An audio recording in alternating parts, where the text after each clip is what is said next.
ছাত্রদের নতুন দল বিএনপি মানবে না, তারা স্পষ্ট করে জানিয়ে দিচ্ছে। অতএব আমাদেরকে সতর্ক থাকতে হবে। বিএনপি এখন ছাত্রদের বিরুদ্ধে গভীর ষড়যন্ত্রে মেতেছে।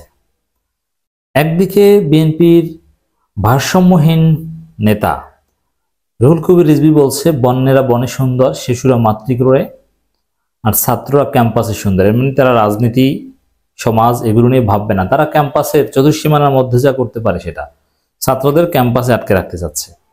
আর ছাত্র দলকে ঠিকই টেম্পো স্ট্যান্ডে চাঁদাবাজি করার লাইসেন্স দিয়েছে। এর মানে এই যে বন্যেরা বনে সুন্দর, শিশুরা মাতৃগৃহে, ছাত্ররা ক্যাম্পাসে, এর অর্থ হচ্ছে ছাত্রদের রাজনীতি করাটা ঠিক নয়। এই বয়ান ছাত্রদের রাজনীতি তারা দেখতে চায় না, ভয় পায়। অন দি আদার হ্যান্ড, বিএনপির বিতর্কিত মহাসচিব, ব্যর্থ মহাসচিব, লজ্জা থাকলে অনেক আগেই পদত্যাগ করতেন। গত 15 বছর যে আমাদেরকে, 15.5 বছর আমাদেরকে ফেসিবাদের কবলে ভুগিয়েছে, এই যাদের ভুলের কারণে আমরা ভুগেছি তাদের মধ্যে অন্যতম মির্জা ফখরুল। এই যে মির্জা ফখরুলদের ব্যর্থতার কারণে আওয়ামী লীগের পতন হয়নি, যার ফলে আমরা ফেসিবাদের কবলে ছিলাম। দর্শক, সেই মির্জা ফখরুল ইসলাম আলমগীর বলছেন, সরকারের সহায়তায় নতুন দল হলে জনগণ মানবে না।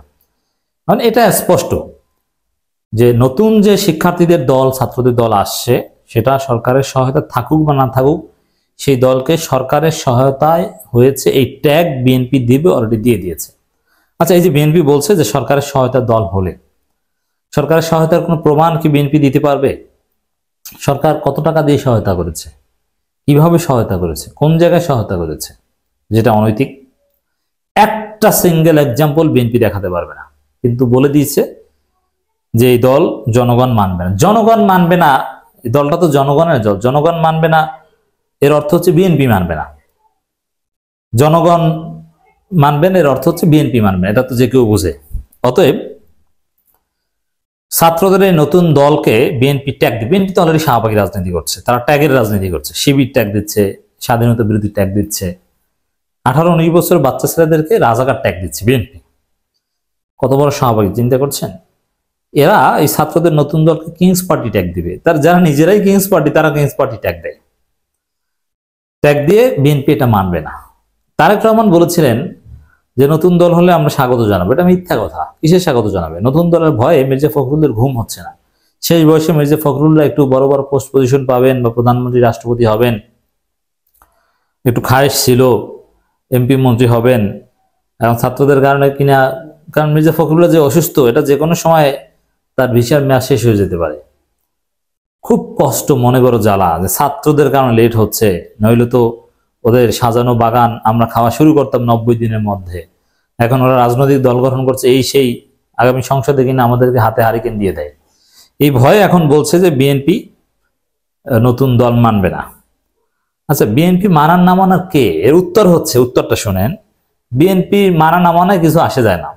ছাত্রদের নতুন দল হবে, তারা নির্বাচন করবে, তারা ক্ষমতায় যেতে পারে যদি জামাত, চরমোনাই বা সব দলের সাথে জোট করতে পারে। বিএনপির মানা না মানে কিছু হবে না।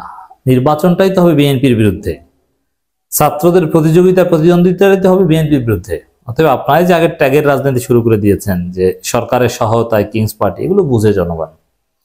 মানে স্পষ্টতই বিএনপি বলছে যে ছাত্রদের দল তারা মানবে না। তো দর্শক, তারা কি এটা ঠেকিয়ে দিতে পারবে? কোনোভাবে ঠেকানোর চেষ্টা করছে। অলরেডি তো বিএনপির লোকজন বলছে যেখানে নাগরিক কমিটি সেখানেই গণধোলাই। কিন্তু গণধোলাই দিতে গেলে পাল্টা গণধোলাই খাইয়েন না। আপনার ছাত্রদের নতুন দলকে গণধোলাই দিবেন, আর আপনার তো চাঁদাবাজি করতে গিয়ে গণধোলাই খান, আমরা দেখেছি না?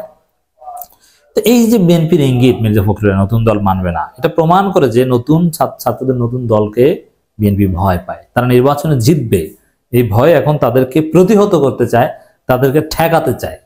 ছাত্ররা জিতবে এই ভয়।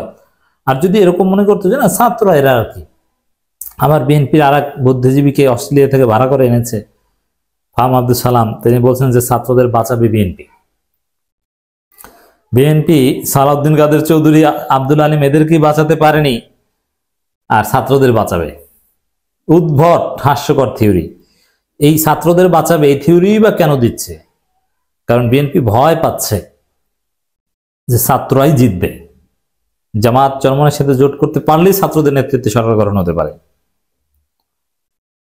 বিএনপি মহাসচিব মির্জা ফখরুল ইসলাম আলমগীর বলেছেন, ছাত্র দল গঠন করলে স্বাগত জানাই। মিথ্যা কথা।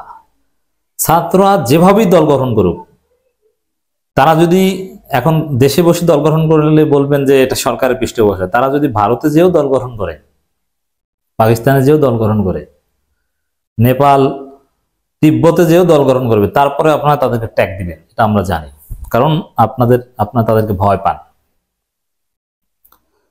তবে সরকারের কিছু থাকবেন, আবার কিছু লোক সরকারের সহায়তায় দল গঠন করবেন, এটা হতে পারে না। সরকারের লোকজন সংঘাতময় কোনো বক্তব্য দেবেন। দেখেন, এটা একেবারেই হাস্যকর। ছাত্র মানেই ছাত্রদের নতুন দল, এই কথা আপনি কেন মনে হয়? কেন ছাত্র মানে ছাত্র দল নাই? মানে ছাত্র মানেই সব, ছাত্র মানে কি ভাই? ছাত্র মানে তো ছাত্র শিবির, ছাত্র ইউনিয়ন, ছাত্র ফ্রন্ট, ছাত্র দল, বৈষম্যবিরোধী ছাত্র আন্দোলন, সবাই।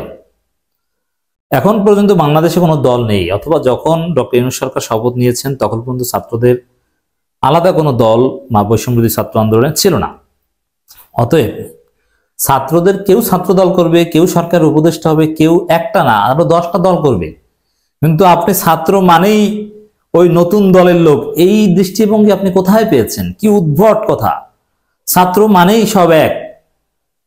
ছাত্র মানেই উপদেষ্টা হলে দল করতে পারবে না, দল হলে উপদেষ্টা হতে পারবে না। কেন ভাই? তারা এক দল আপনি কোথায় পেয়েছেন? এর মানে কি বুঝিয়েছেন? যে আন্দোলন করেছে বা সব এই ছাত্ররা, এর মধ্যে ছাত্র দল বা অন্য কেউ ছিল না নাকি? ছাত্রদের সংজ্ঞাটা বিএনপি কি দিতে চায়? এই জায়গায় তো মির্জা ফখরুলের সমস্যা। স্পষ্ট জবাব হচ্ছে, ছাত্র দল গঠন করবে, যারা করবে তারা করবে, আর উপদেষ্টা পরিষদে যারা আছে যারা উপদেষ্টা পরিষদে আছে তারা দল গঠন করবে না, তারা দলের কোনো পোস্ট পজিশন নিবে না। হ্যাঁ, তাদের একটা ব্যক্তিগত সমর্থন তো থাকতেই পারে, তারা তো একটা দলকে ভোট দিবেন, তাদেরকে ভোট দিতে পারেন, কিন্তু তারা এর সাথে জড়িত নয়। তাহলে আপনারা উল্টোপাল্টা কথা কেন বলছেন? শেখ হাসিনা পালানোর কারণে এখন দম ছেড়ে নিঃশ্বাস নিতে পারছি না, এতে আপনাদের ভালো লাগছে না। শেখ হাসিনা পালানোর পর দম ছেড়ে নিঃশ্বাস নিতে পারছেন, এটা ভালো লাগছে না। আপনারা কষ্ট পাচ্ছেন, আপনি কষ্ট পাচ্ছেন শেখ মুজিবের মূর্তি ভাঙছে, এই কারণে খুব কষ্ট লাগে। আপনি বলেছেন না, ভালো লাগছে কোথায়? দম ছেড়ে নিঃশ্বাস নিতে পারলেও আপনার ভালো লাগছে না। শেখ মুজিবের মূর্তিগুলো ভাঙাটা, এটা আপনাকে অনেক কষ্ট দিয়েছে ফখরুল চাচা। আপনাদের বক্তব্য শুনে আমারও কান্না পেয়েছে যে এত কষ্ট আপনি পেয়েছেন। 18 কোটি জনগণের বুকে পাথরের মতো বসে শাসন করেছিল হাসিনা। হাসিনা আগেও ষড়যন্ত্র করেছে, দেশ থেকে পালিয়ে ভারতে গিয়েও এখন ভালো হয়নি। অনেক মা বাবার বুক খালি করে তারা কোনো অনুশোচনা নেই। আপনাদের অনুশোচনা আছে? আপনার যে গত 15 বছরে যে ব্যর্থ হয়েছেন, জনগণকে একটা অন্ধকারের মধ্যে রেখেছেন আপনাদের ভুলে, এ বিষয়ে আপনাদের অনুশোচনা আছে। এ বিষয়ে আপনাদের অনুশোচনা থাকতে হবে। ন্যূনতম সংস্কার করে দ্রুত নির্বাচন দিতে বর্তমান সরকারের প্রতি আহ্বান জানান বিএনপি মহাসচিব। তিনি বলেন, পলাতক হাসিনা সরকারের রুগ্ন অর্থনীতির কারণে ন্যূনতম সংস্কার অমুক তমুক এগুলো কোনো কথা না, এগুলো হচ্ছে একটা ভাওতাবাজি। সংস্কার করে নির্বাচন দিতে হবে। আমির জামাতের বাসায় প্রয়োজনে দেরিতে নির্বাচন দিন, কিন্তু সংস্কার করুন, যাতে নির্বাচনের মতো হয়। যাই হোক দর্শক, ছাত্রদের রাজনৈতিক দলকে ভয় পায় বিএনপি, এখন তাদেরকে হুমকি দামকি দিচ্ছে বিএনপির হাইকমান্ড।